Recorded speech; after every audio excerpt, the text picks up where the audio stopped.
Timing parfait. Bon, la forme ou quoi? Bon week-end à tous. Ah, j'ai pas fini mon thé, malheureusement. On peut pas tout faire. Hein. J'ai presque fini. J'ai presque fini. J'en ai pour 1 minute. Ça me permettra de régler le son. Normalement, c'est bon. Pile à l'heure. Pile à l'heure, mais pas prêt, tu vois. Faut choisir, hein. Soit je suis en retard, mais je finis mon thé. Puis c'est bon, je suis à l'heure. Je peux finir mon thé tranquille. Allez, le programme spatial congolais. Écoute, j'ai des nouvelles de... Tu vas rire, mais... J'ai des... On a eu quelques photos de Madagascar. Très sympa. Je nous ai... je vais montrer ça. Donc ouais, voilà, je vais en profiter pour montrer... c'est vrai que bon, l'Afrique et le spatial, chacun ses priorités, quoi. Hein. Mais ouais, on a eu quelques photos sympas qui sont sorties de Madagascar. Je vais vous montrer. Lié à Starship, d'ailleurs. C'est ça qui est amusant. On a eu une grosse semaine. Hein. On n'a pas eu beaucoup de tirs cette semaine. Alors bon, pas beaucoup de tirs. Forcément, il y a SpaceX qui déroule ses tirs à tout va. Mais on a eu pas mal de news. Tout le monde n'a pas passé une bonne semaine. Mais on a quand même de la très bonne nouvelle. Et voilà. Alors, attendez.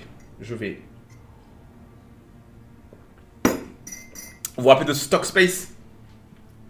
Donc Stockspace qui est une des petites compagnies, enfin petite compagnie très ambitieuse du New Space aux US, avec un deuxième étage totalement réutilisable. On a vu des fois, je vous montre des images assez incroyables du deuxième étage de Stockspace. Et récemment, on avait vu le moteur de leur premier étage. Et ben, il va bien falloir tirer tout ça. Et ils ont un pad. Ils avaient un pad en construction à Cap Canaveral. Et il s'avère que le pad est terminé. Voilà le pad de Stockspace. Tout neuf. Ils l'ont fini cette semaine. Forcément, ils l'ont fait un peu partager sur les réseaux. Donc il est beaucoup plus au sud que les pads de Starship, de SpaceX, pardon, et de la SLS. Mais ouais, ils ont officiellement fini leur pad.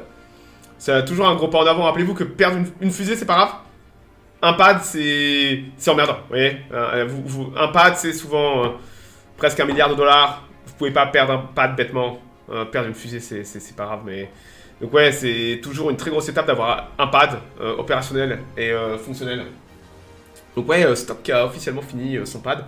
J'espère qu'on verra la Nova cette année. Je suis pas sûr, mais c'est pas improbable qu'on ait au moins du hardware et du matos au pad cette année. J'espère en tout cas. Alors, oh là là, la SLS les mecs. Vous vous rappelez que la SLS est au pad pour Artemis 2. Une mission dingue, on retourne autour de la Lune. Et on va aller plus loin qu'on n'est jamais allé. Quel type de lanceur, la Nova? Oh, une espèce de Falcon 9. Hop là. Malgré toute la technologie de pointe dedans, ouais. La fusée, tu t'en fous. Littéralement. Marque mes mots, la fusée, tu t'en fous. La fusée, tu la reconstruis. En 6 mois. Moins que ça. Moins que ça, même. Un pad, tu pètes ton pad, c'est 1 an, 2 ans de réparation. Et tu remets $1 milliard. Tu vois? La fusée, c'est pas grave. Quand t'as le premier vol d'une nouvelle fusée, le plus important, c'est qu'elle quitte le pad. Après, tu t'en fous. Tout ce que tu récupères, c'est gratuit au niveau information, c'est de la data. Mais faut pas qu'elle pète au pad. Surtout pas de destruction au pad. Parce que là, c'est la catastrophe si tu perds ton pad. Un pad en béton, t'imagines même pas la technologie qu'il y a derrière un pad, mec.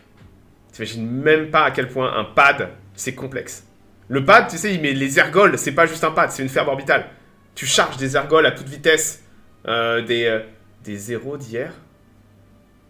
Ah, des zéros, putain, je comprenais pas ce qu'il me disait. Je comprenais pas de quoi il parle. Donc ouais, un pad, c'est extrêmement compliqué en termes de design. Chaque pad doit être unique à sa fusée. Et vous voulez pas perdre votre pad bêtement. Donc ouais. Par exemple, le pad de la SLS. Hein, la SLS, c'est aussi un pad de dingue. Et la SLS avait échoué son premier Wet Dress Rehearsal, donc la simulation de chargement des ergols et de tir. Sauf que vous arrêtez à 30 secondes, vous appuyez pas sur le bouton. Et vous laissez votre fusée directement au pad. Ils avaient échoué leur première simulation, entre autres à cause de l'hydrogène. Hein. C'est toujours la même chose, des fuites d'hydrogène, des petites fuites. Et si l'hydrogène atteint un niveau critique de concentration, vous devez tout arrêter. Et c'est vrai que l'hydrogène est un problème pour la SLS, c'est pas nouveau. Et bah ils ont refait une simulation de tir hier ou avant-hier. Et on a eu... regardez, on a du mal à apprécier les tailles. Hein, vous voyez, ça, c'est le pad. Tout ça, c'est pas juste du béton. C'est des systèmes incroyablement complexes pour amener des centaines, voire des milliers de litres d'ergols glacés, sous pression. Très compliqué.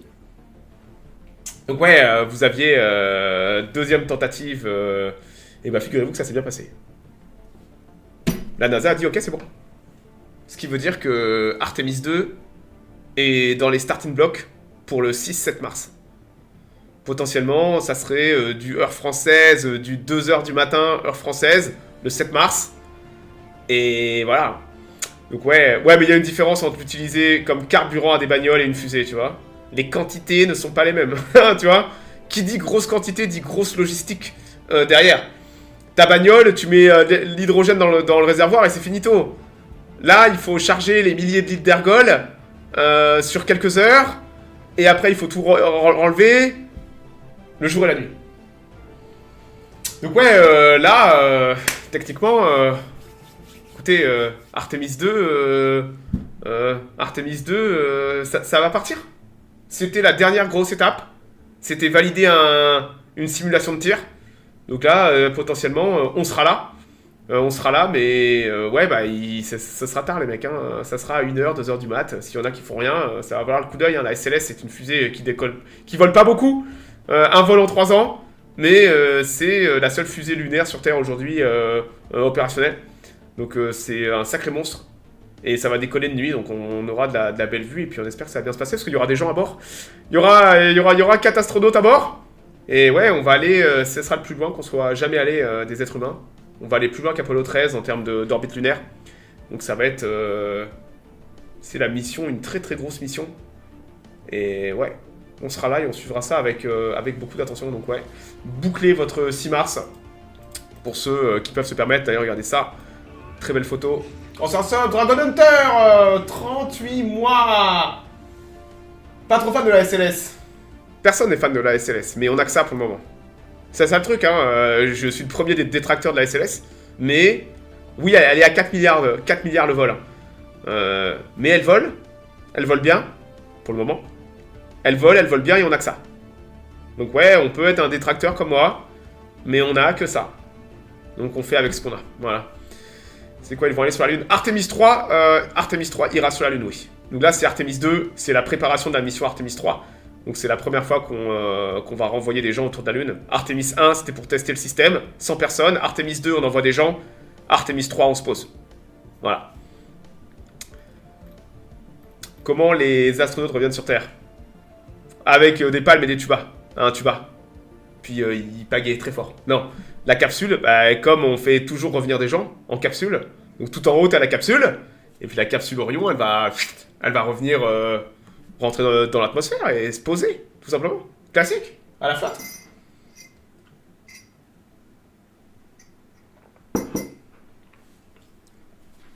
Donc ouais, ça sera une grosse mission. On en parlera en détail, hein.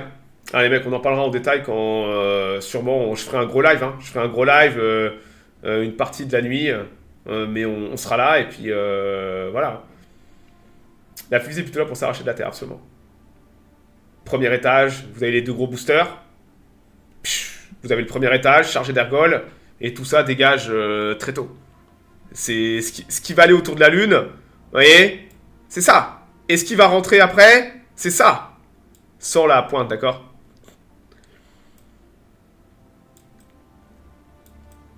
Ils ont réglé les problèmes de bouclier. Ils disent que oui. Ils disent que oui. Donc on va leur faire confiance. Ils disent que oui. Il n'y a qu'un seul moyen de le savoir.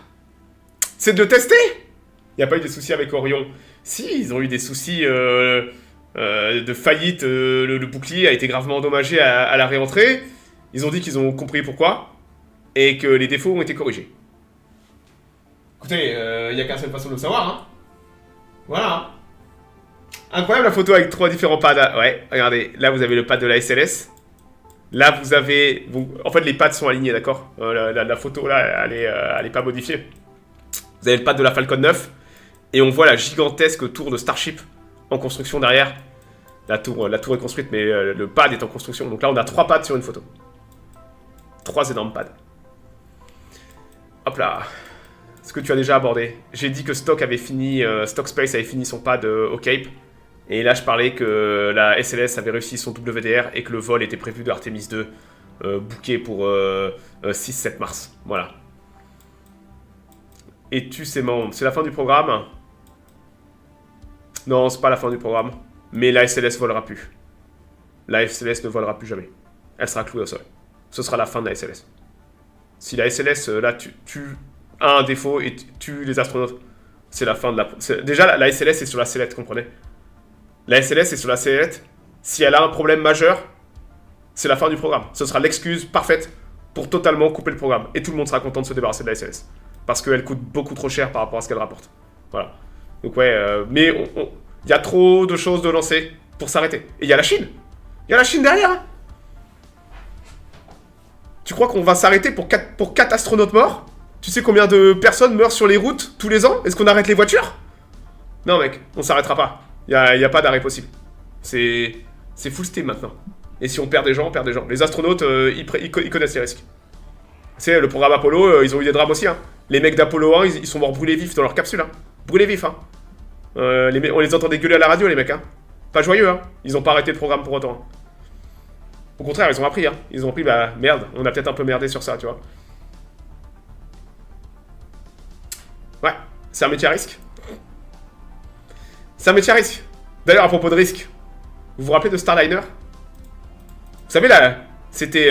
peut-être que certains ont découvert l'espace que récemment. Ça, c'était le concurrent de SpaceX. C'était la capsule Starliner. Boeing avait reçu 2 fois plus d'argent que SpaceX. SpaceX a développé la capsule Crew Dragon, qu'on voit souvent. Là, récemment, ils ont amené Crew 12 à l'ISS. C'est devenu... Crew Dragon est devenu le taxi de l'ISS. Mais... Bah, Starliner, c'est compliqué. Ils ont fait un vol test habité. Ça s'est tellement mal passé que c'est SpaceX qui a dû ramener à bord de Crew Dragon les 2 astronautes amenés par Starliner. Starliner est rentré à vide. Et c'est vrai que Challenger, ce qui a mis fin au navette, c'est des excuses. D'accord? Challenger, c'est surtout Columbia, mais à l'époque, elle allait être décommissionnée, la navette. Elle était hors de prix. En fait, c'est que des histoires de pognon, les mecs. C'est que des histoires de fric et de coûts. La SLS coûte trop cher, la navette coûtait horriblement trop cher pour ce qu'elle fournissait comme service. Et on cherchait un moyen de couper les programmes.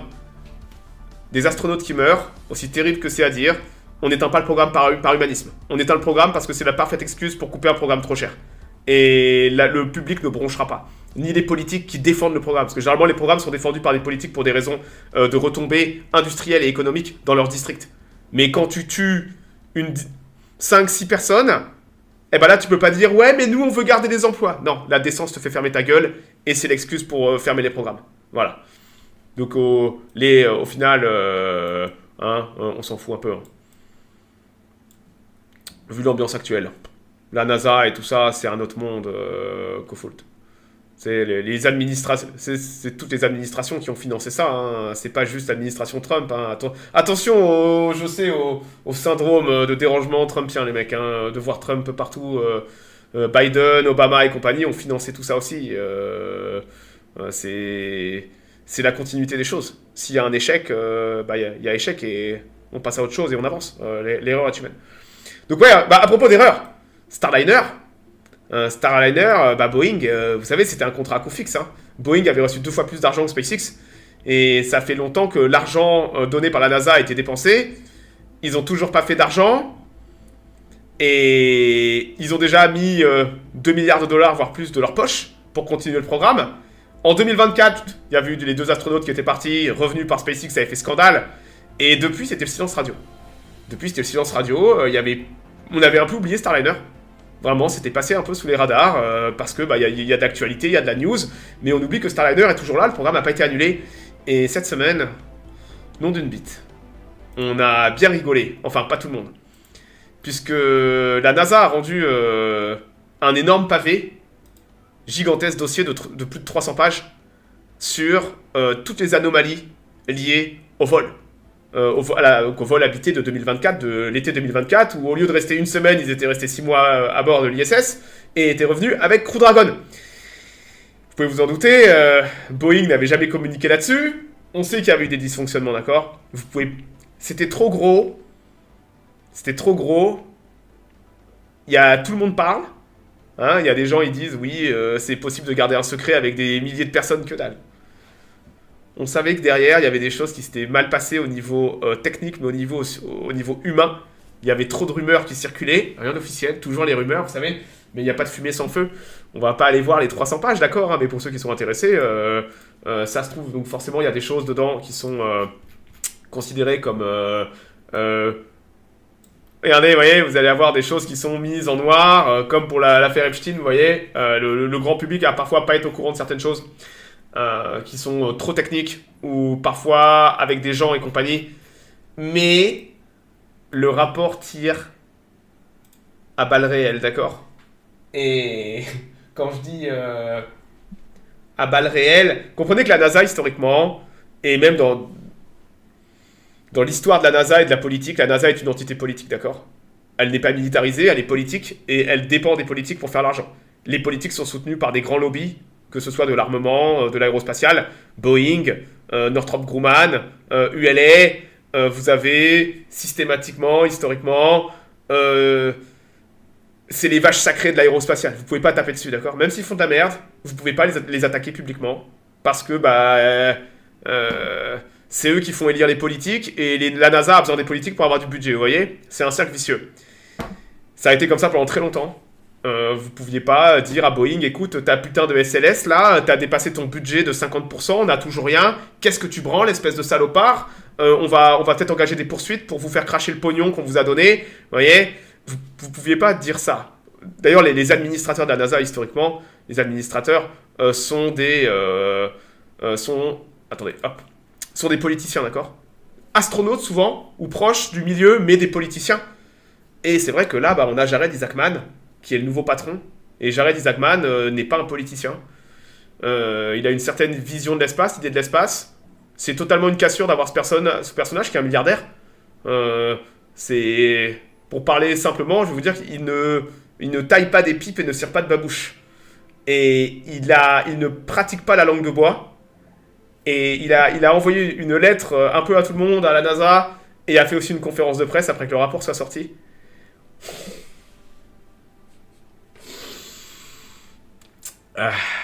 On a bien rigolé, hein, parce qu'il a tiré à coups de bazooka sur Boeing.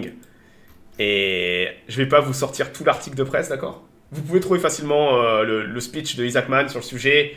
Là, il y a eu des articles de presse qui sont sortis là. Donc, le 20 février, c'était hier. Ça date d'il y a 2-3 jours. Hein, la news est fraîche. Hein. Déballer les échecs de Starliner. Le chef de la NASA, Isaacman, fait un bilan assez accablant. Les problèmes de Starliner sont bien plus graves que simplement quelques problèmes avec les thrusters et les systèmes de contrôle.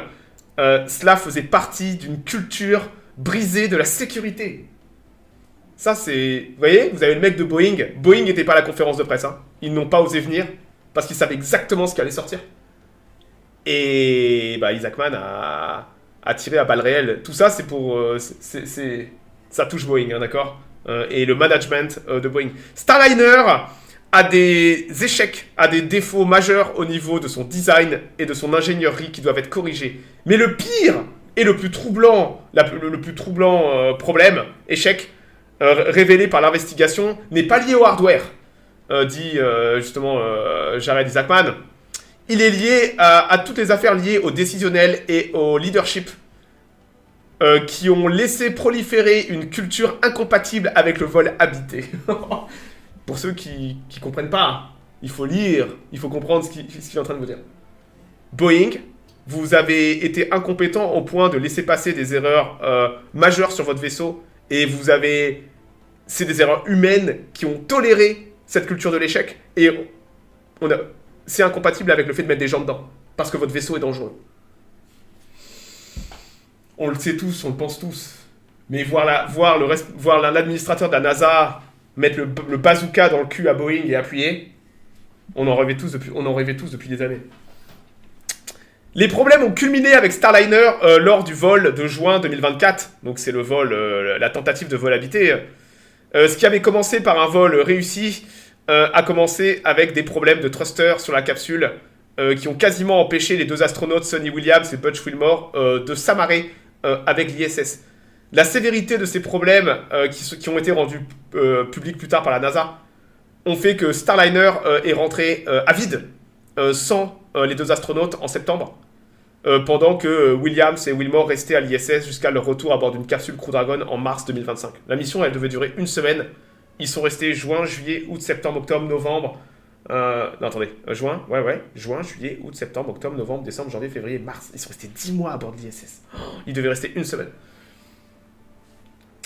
Les astronautes ont plus tard dit à Eric Berger de Ars Technica, et là ça c'est intéressant, ça on le savait justement, mais on savait pas que c'était à ce point-là, que les échecs de thruster avaient engendré une cascade de problèmes au point qu'il n'était plus possible de contrôler le vaisseau sur tous les axes, faisant qu'il était quasiment impossible de docker avec l'ISS, et rendait même toute tentative de réentrée impossible en termes de sécurité. C'est Wilmore qui a simplement dit que le contrôle de mission avait été héroïque en étant capable de reboot les thrusters en plein vol. C'est une catastrophe, hein, ce que je vous dis là. Les mecs pouvaient même pas s'amarrer à l'ISS parce qu'ils ont eu, vous savez, un problème, on a déclenché plusieurs, des erreurs de software et tout. Le Starliner est dangereux. Ami Shapes. Et alors ouais voilà, donc ça c'est la lettre de Isaacman liée au rapport. Il le dit simplement, il y aura des responsabilités à prendre au niveau du leadership. Et c'est après que ça devient important. Donc vous comprenez qu'il y a eu des problèmes avec Starliner. Ok, c'est pas grave. Il y a des problèmes, on les trouve, on les résout, l'important c'est la sécurité. Et là il a commencé à sortir des choses qui techniquement avant n'auraient pas pu sortir. Au cours des meetings, il y a eu des hurlements. C'était lourdement chargé d'émotions et peu productif. Là, le journaliste ne le dit pas, mais moi j'ai lu tous les machins.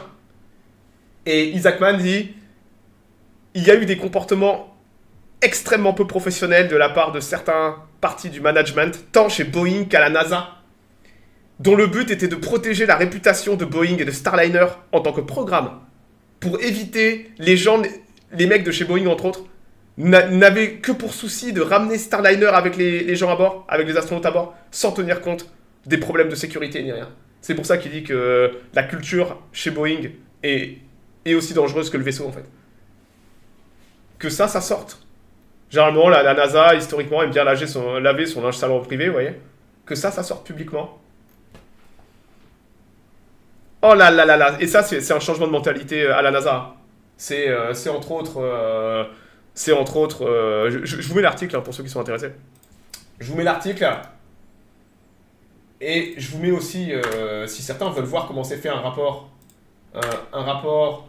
Il n'y aura pas de retombée sur l'administrateur de la NASA en disant tout ça. Il est milliardaire, mec. Il est milliardaire et il s'en bat les steaks.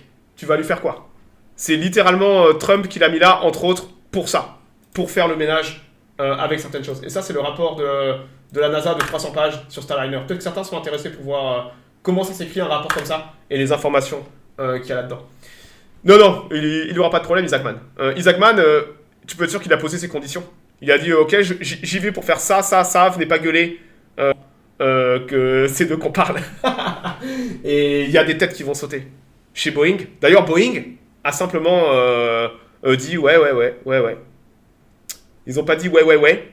Ils ont écrit un pavé de 50 lignes pour dire ouais. On va faire mieux, on a appris de nos erreurs, on a conscience qu'en effet, il y a eu des problèmes. Ouais. Vous voyez?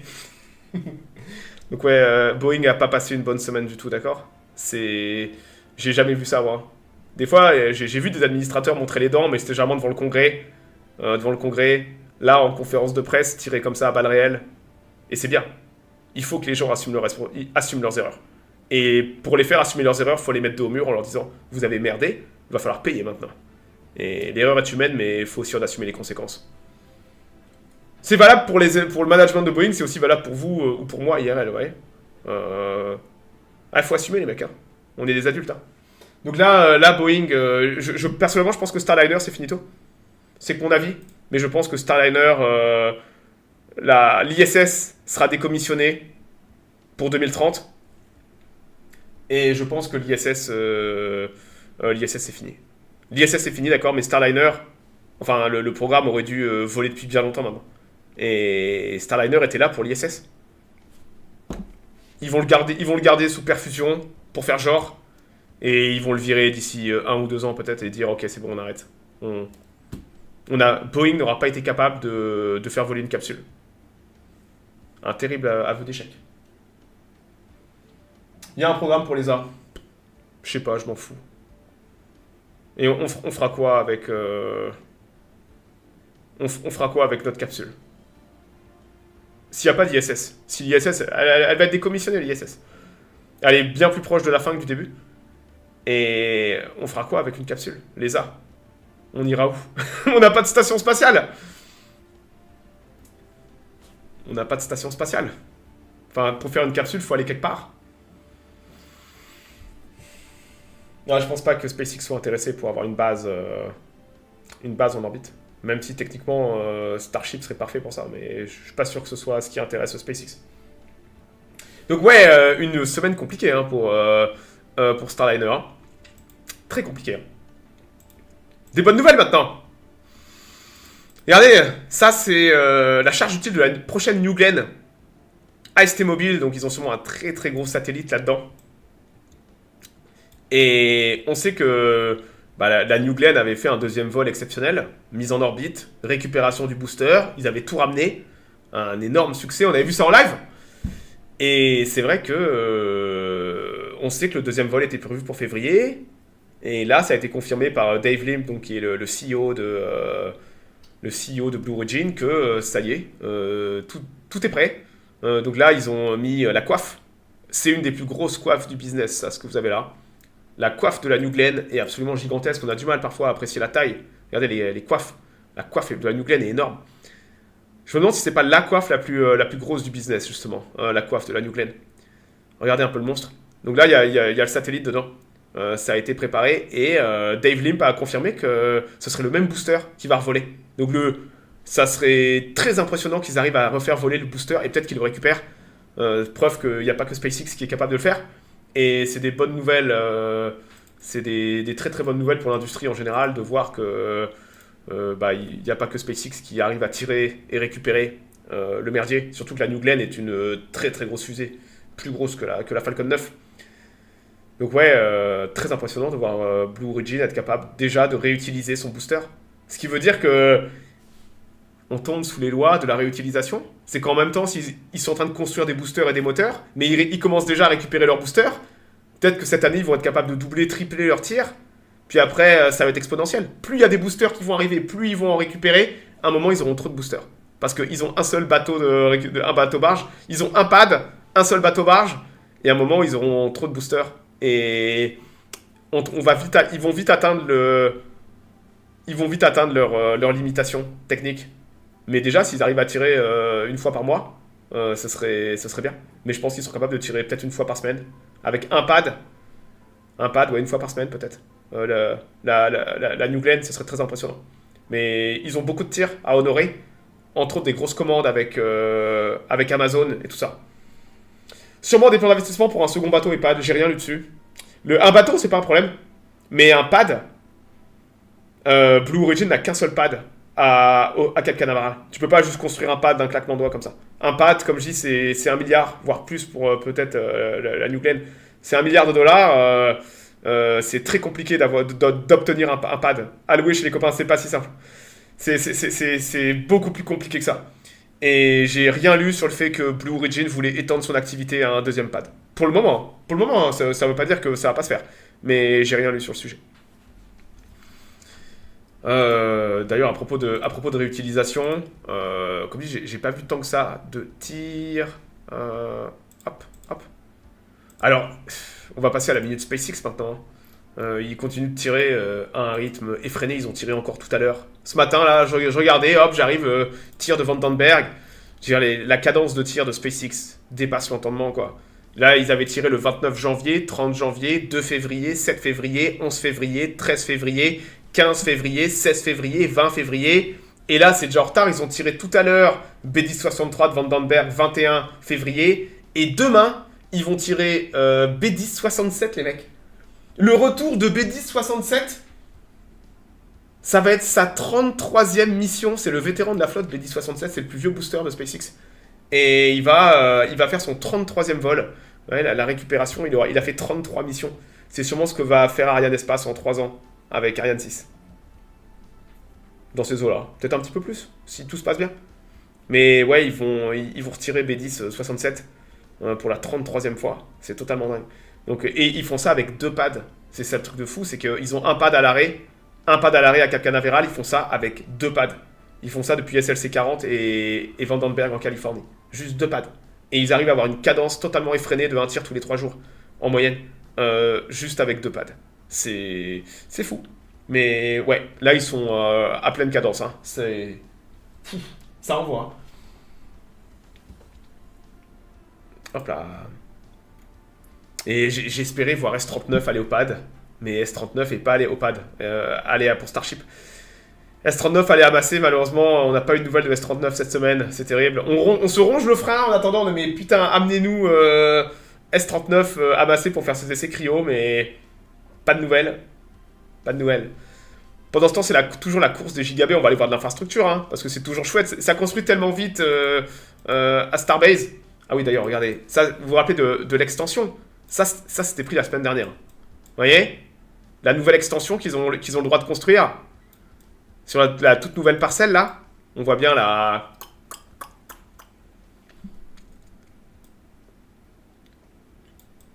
Propre, hein.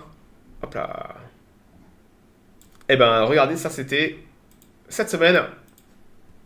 Ça traîne pas, hein. Avec une maquette, c'était la semaine dernière, déjà.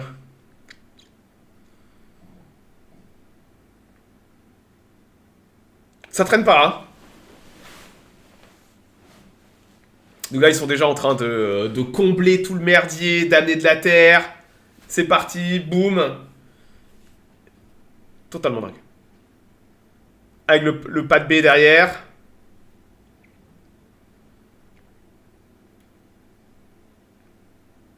Est-ce qu'on voit le pad A? Il y a une sacrée distance entre les 2 pads quand même, hein. Quand on voit comme ça, là... D'ailleurs, vous noterez... Vous voyez le pad A? Donc le pad historique. Vous voyez les 4 colonnes noires? Là, vous les voyez, les 4 colonnes noires au centre de l'écran? Ça, les mecs, c'est le début des fondations de la tranchée. Regardez. Ça, c'est encore plus récent. C'est la tranchée. Ça va rentrer, clac, clac, clac. Et la tranchée va être creusée là-dedans. Donc là, ça avance bien. Ça avance bien et... Ah, et ça traîne pas, hein. Ça creuse, hein. Voilà. Il y a eu le test monstrueux du déluge, absolument. D'abord, les B, les gigabits, donc on a 2 gigabits en construction. C'est le futur de Starship, hein. Regardez un peu, ça commence à avoir de la gueule, les gigabits, là.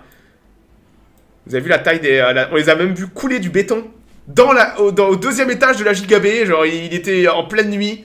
Vous aviez les mecs en train de couler du béton directement dans la gigabit, dans les étages. Et voilà un peu la taille de la bête. On a du mal à apprécier les tailles. Mais là, on voit que c'est là-dedans où ils stackent les Starships, vous voyez. Là, on commence à voir bien à quoi elle va ressembler en termes de taille. Là, c'est gigantesque. Et on en a 2 en construction en même temps. Regardez, ça, c'était pris il y a quelques jours. Donc, on peut voir le nombre d'étages. 1, 2, 3, 4, 5. Ils sont à 6 étages. Enfin, si je compte juste les barres, hein, ça serait 1, 2, 3, 4, 5 étages à peu près. Et ça, c'était hier, ou même tout à l'heure, parce que moi, je vis à l'heure américaine quand je suis ça. Regardez, c'est le nouvel étage. Ils l'ont commencé. Ah bah, quand vous bossez 24 heures sur 24, vous les voyez là, les deux... hop, c'est les 2 nouveaux paliers qui vont monter. Totalement dingue. Donc ouais, si vous allez voir la minute spatiale, il y a 1 ou 2 mois, ils avaient commencé la construction. C'est pour vous dire la vitesse à laquelle ils assemblent ça. Et c'est absolument gigantesque. Et au même moment en Floride, là si on compte, 1, 2, 3, 4, 4, 5, peut-être 6. Regardez en Floride. En Floride, ils ont bossé encore plus. Elle est énorme. Eux, ils sont déjà là à 1, 2, 3, 4, 5, 6, 7, 8. Et on voit, regardez, qu'ils ont déjà mis... Ils ont commencé à poser les plaques de métal de protection sur tout le merdier. C'est absolument gigantesque. Ce sera le deuxième plus grand bâtiment de Cap Canaveral quand ce sera terminé. Et là, il y a encore, ça va encore monter. Hein. Ça va encore monter, mais il faut pouvoir faire de la maintenance de boosters et tout ça. Donc peut-être que ça, un jour, il y aura 7, 8, 10 boosters là-dedans. C'est fou. Hein. C'est fait pour justement la maintenance, la récupération. C'est totalement monstrueux en termes de construction. Pendant ce temps, les pads. Parce que c'est digne des méga constructions de Timbermona. Ah, c'est pas mal, hein. C'est pas mal, hein. Ah, je fais pas aussi bien. Je fais pas aussi bien, je fais pas aussi gros. Hein. Mais on est à... Ouais, putain, on attend S39 au pad. Ça pourrait aller très très vite. Si S39 va au pad, revient, mais les moteurs, ça pourrait aller très très vite. Mais ça va peut-être voler fin mars. Mais le pad était... Le pad est toujours en construction. Et regardez ça. C'était il y a quelques jours. Donc là, on avait le pad B. Giga clean. Le pad est terminé, les mecs. Le pad est terminé. Alors, on avait vu déjà de l'eau couler. Ils avaient déjà allumé un peu le système de déluge. On avait déjà vu de l'eau. On savait que c'était fonctionnel. D'accord. On avait vu de l'eau. Et c'est vrai qu'on s'était dit, est un pad. C'est pas seulement un pad, mec. C'est le pad de la fusée la plus puissante et la plus grosse de l'histoire de l'aérospatiale. Je vais te montrer quelque chose. Et c'est vrai que on est habitué, on se rappelle que le pad A, il y avait quand même un sacré système de déluge qui avait été installé après le vol 1 parce que le Starship avait pulvérisé son pad et il s'était rendu compte qu'il ne pouvait pas faire sur un système de déluge. Donc là, ils ont vu en grand, mais c'est vrai qu'on n'avait jamais, en fait, on avait vu le système de déluge d'allumer, mais on s'était dit, ok, d'accord, pourquoi pas. Peut-être qu'ils ont trouvé un nouveau moyen pour que ce soit pas trop gros et qu'ils perdent pas trop de flotte. Je vais vous mettre plusieurs photos du pad, voilà. Là, on voit bien les bras, les bras de chargeur d'ergol qui sont protégés par les... voilà, vous voyez, magnifique. Et il s'avère qu'ils ont testé le système de déluge pour de vrai, en réel. Ce qu'on n'avait jamais vu avant, en fait. On s'était dit, ok, c'est ça, le en réel, bon, j'ai jamais vu une telle dinguerie.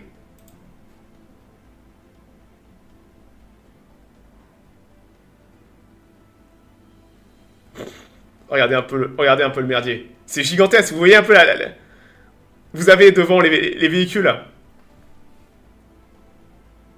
Le truc est énorme. J'ai une autre vidéo magnifique. Donc ça, c'est le test du système de déluge. Là, je pense qu'ils sont à 100%. Ils simulent un tir. Avec le pad. Ça va cracher fort, ça va cracher très très fort. Et on en a une autre plus impressionnante. Parce que là les mecs bossaient devant, ils savaient sûrement même pas qu'il allait avoir Donc ça, c'est une caméra plus proche.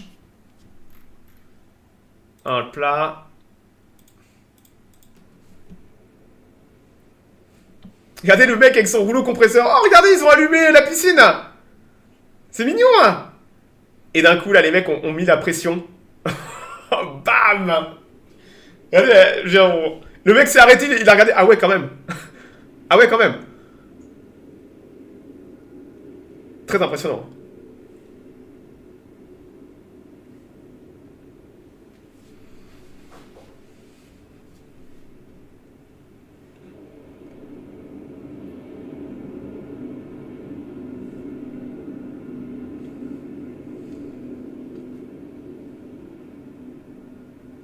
Voilà. Totalement dingue, hein. Donc ça, c'est le système de déluge comme on le verra pendant le tir. C'est le système de déluge qui est, je pense, à 100%. C'est la première simulation de tir... la première simulation de tir qu'on a sur le pad. Et là, une autre vue. Hop là. Pris de l'autre côté. Et j'adore, regardez le mec qui passe en camion. Le mec qui passe en... Les mecs, hop, Putain, qu'est-ce qui se passe, les mecs en bagnole? Regardez le mec en camion, mais bordel de merde. Impressionnant. Hein. Là, c'était en accéléré, hein, d'accord.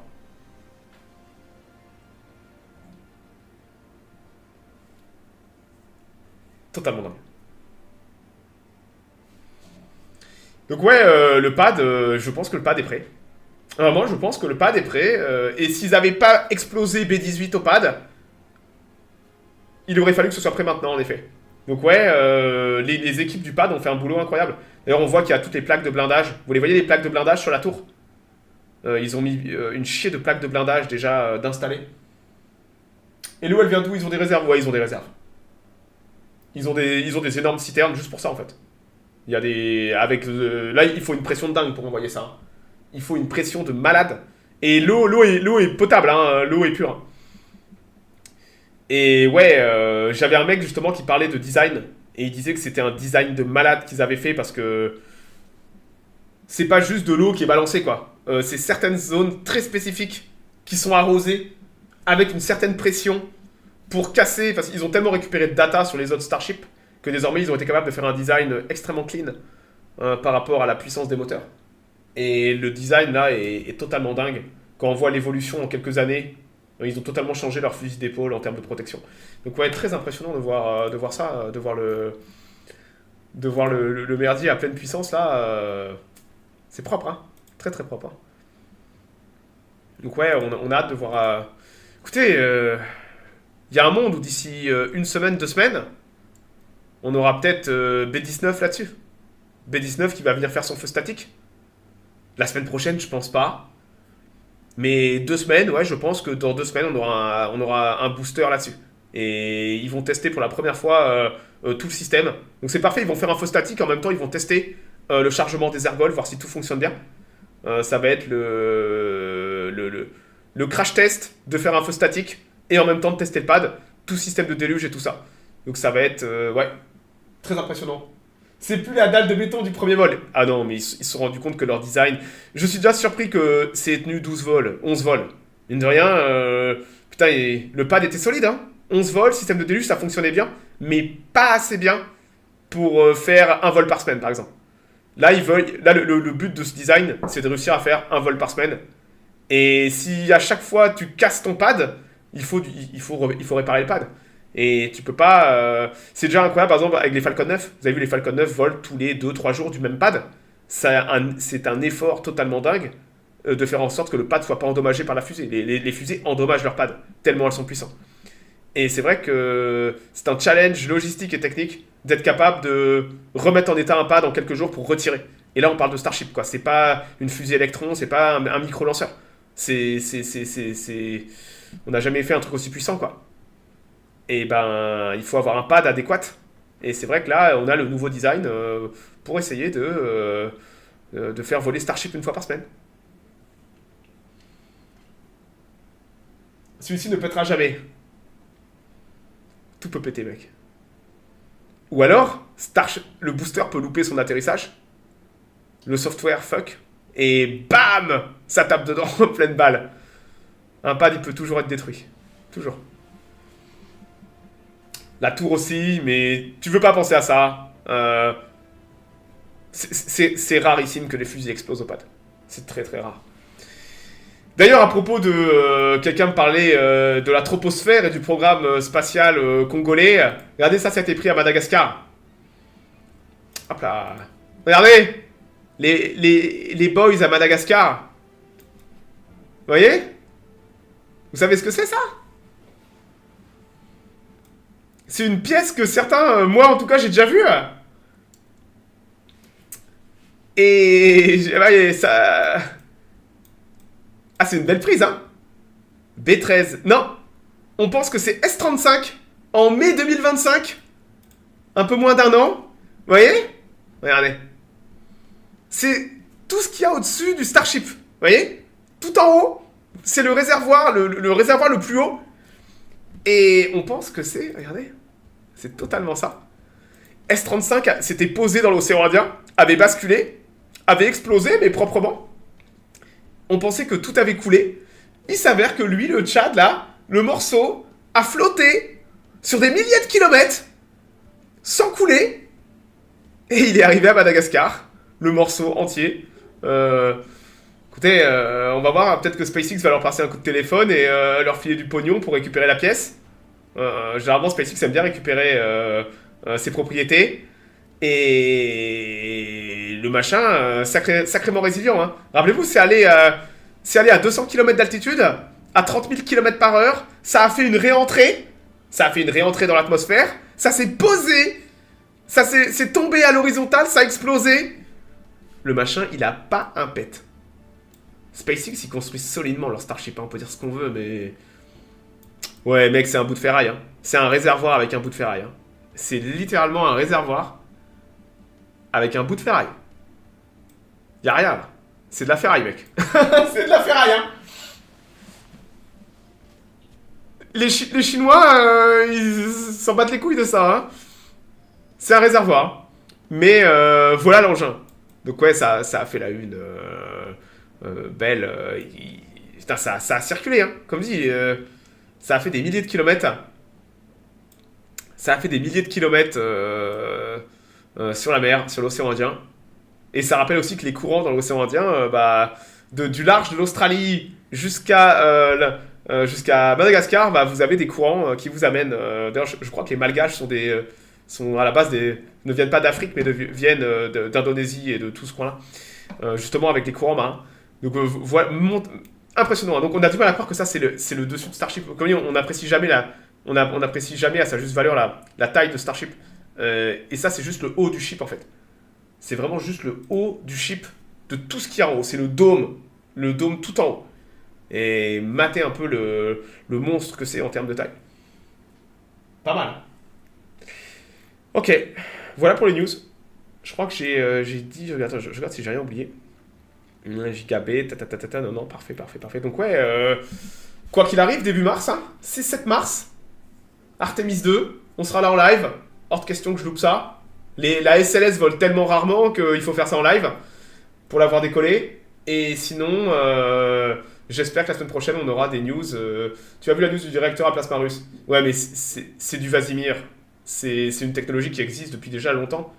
Maintenant, l'appliquer dans l'espace, faut l'envoyer, c'est un autre monde. Mais écoute, moi j'attends que voir les Russes. De toute façon, les Russes ont pas de fric, mec. Hein. Tout le pognon là, il part dans la guerre en Ukraine. Le spatial se fait sabrer. Ils ont juste de quoi tirer. Ils ont juste de quoi tirer pour des satellites météo et militaires. Hein. T'oublies. Pas de news sur la Chine. Non, j'ai rien vu passer sur la Chine cette semaine. Plutôt calme. Après le déferlement de news de la semaine dernière. Mais souvent c'est comme ça, il y a toutes les news qui arrivent et puis après on a une semaine de calme avant de repartir. Donc ouais, là on a eu une semaine plutôt tranquille. Hein. On espère que la semaine prochaine on aura S39 au pad où on aura des news peut-être de B19 au pad. En tout cas, ouais, si SpaceX veut tirer en mars, va falloir qu'il se dépêche quand même pour les essais cryo et tout ça. C'est le combien le tir? Ça serait le 7 mars à 2h du matin, heure française.